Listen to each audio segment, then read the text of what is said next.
Good evening అండి. జగదీష్ గారు వినిపిస్తుందా నా వాయిస్ మీకు? ఒకసారి మీరు అన్మ్యూట్ చేయండి జగదీష్ గారు. Okay sir, good evening. Good evening.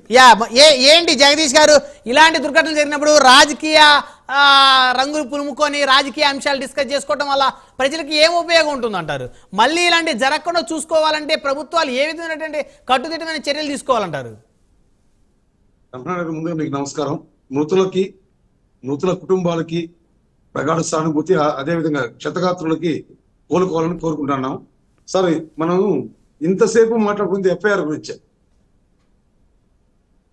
మాట్లాడుకుంటున్నాం. మనం ఇంతసేపు ఫస్ట్ ఇన్ఫర్మేషన్ రిపోర్ట్ అంటే మనకి ఇప్పుడు ఏమి తెలియదు. ఎఫ్ఐఆర్ తెలుసు అంతే, అదేం జరిగిందని. మాకంటే మీకు ఎక్కువ తెలుసు.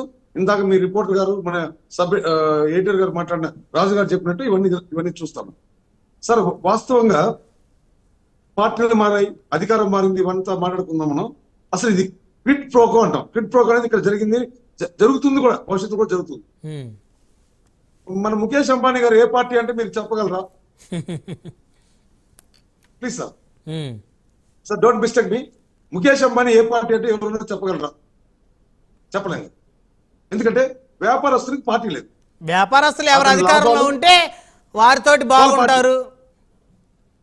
మనకి 2 నెలలైంది మన ఆంధ్రప్రదేశ్ లో పార్టీ అధికారం బదలాయించి వైసీపీ నుంచి టీడీపీకి కూటమి ప్రభుత్వానికి వచ్చింది. ఎంతమంది వ్యాపారస్తులు ఇంకా వైసీపీలో ఉన్నారు? ఎంతమంది వ్యాపారస్తులు ఇంకా టీడీపీలోకి వచ్చేసారు? ఈ లెక్కలు తీసుకుంటే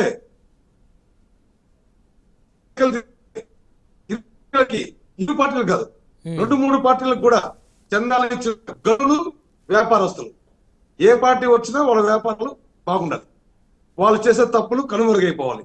ఇందాక మేడం గారు అన్నారు, మన రజనీ గారు మేడం గారు అన్నారు, గ్రానైట్ ఈ ప్రాంతంలో గ్రానైట్ వాళ్ళ దగ్గర ఏ విధంగా డబ్బులు వసూలు చేసుకోవాలి, అదే విధంగా ఈ ప్రాంతంలో ఫార్మసీ వాళ్ళ దగ్గర నుంచి ఏ విధంగా డబ్బులు రాబట్టుకోవాలి.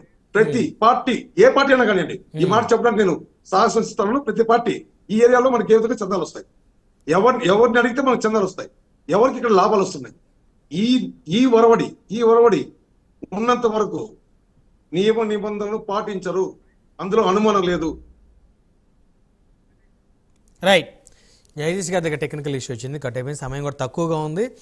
ఓవి గారు, ఫైనల్గా అందరూ మాట్లాడిన తర్వాత ఇప్పుడు ఆ ఏరియా గతంలో పోలీస్ కమిషనర్గా పనిచేసినటువంటి